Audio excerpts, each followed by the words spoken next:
Hello, my darlings. Today we are in Carolina red mud nowhere on a project so far in its ugly phase that I really shouldn't be making this video, I'm sure. But I'm hoping that someday, as the first video in this playlist, it'll be cool, right? Like, look how far it's come, right?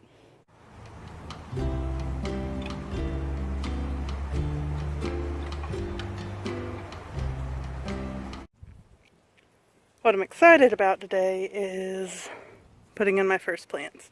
So you saw how bad the soil was. The soil, oh my god, right? It's a degraded hayfield. Like, it was a hayfield for a long time, and then it got so bad that they gave up on even that, like 15 or 20 years ago. And now it's invasive honeysuckle and invasive Bradford pears and blackberries so sad that they don't even produce berries, really. So I dug a big old hole, and I've been putting everything that can decompose in it as I clear out for the house. And I'm about to put hazelnuts and comfrey in it. And that looks even more pitiful than I expected. Here's the comfrey from my own garden. And the hazelnuts, let's see, this pitiful little twig, and where are you? This pitiful little twig, are in a great big old hole that's going to continue to decompose for the rest of the winter. And it's going to rain the next few days too, so that'll help. Wish them luck.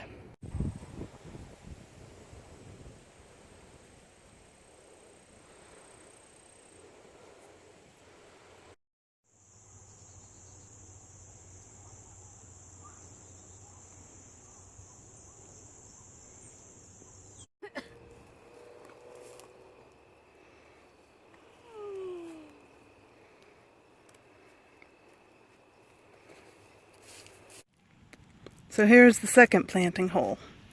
First planting hole has plants in it, so now we begin on the second. It'll probably get hardy fiber bananas and hardy passion fruit. So all the vegetation goes in the first planting hole as mulch. All the quartz goes in the quartz bucket for using on paths. Any earthworms or beetle larvae go in the first planting hole, where I promise you they'll be much more happy. And all of that red mud goes in tires for thermal mass. And once we have this planting hole all done, then I can go back to working on the interior of the house. If you're wondering, what is this interior of the house nonsense? What are they doing? I have no idea, okay? And house might be overstating it considerably. But right now, this, once I get things leveled out, will be the floor down in the ground, where this will be, where it will be helping things stay cool, right? That will be a bed platform. That will be a bed platform, so there will be two twin mattresses in an L shape. There will be a little mud wood stove in that corner, which I'm sure will get its own video. And then out here there'll be some shelves, and then there'll be a screened in area that actually has light coming in from the sun, which will be nice because that will be dark, where it will be cool in the summer, hopefully, and easy to warm in the winter, also hopefully. Pretty much I need a place that I can sleep here, and this is what we're going with. So that's as high as the back wall is getting, and then it will angle up towards the south, and we shall see. And then that bay will have a tree in it, and that bay will have a tree in it, and clearly I'm mostly building this for the plants, which is unconventional, but potentially awesome. Wish me luck. Alright.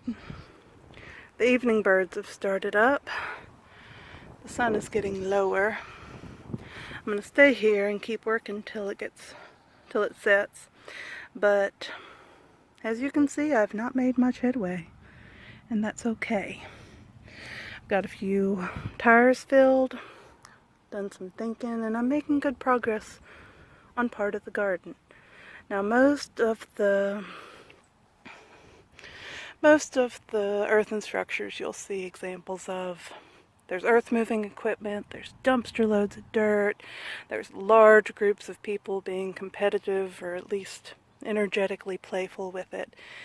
And that's very good for getting things done quickly. But my introverted self sees a benefit in going slowly. If I wasn't out here very slowly digging, I wouldn't have realized I could save all the quartz. So the pathways would glow in the moonlight and be bright and reflect light during the day. I wouldn't have realized that where we just put the hazelnut and the comfrey, that was the perfect spot for a hazelnut grove, right? And I wouldn't have realized that a big hole right here for the fiber banana and for the passion fruit, hardy passion fruit, which are both very thirsty plants, would be great because it would catch all of the runoff before it could get to the house. So there's benefits to doing it slowly. I'm just saying, if you are someone who wants to build and you've basically got you and a shovel, it is possible.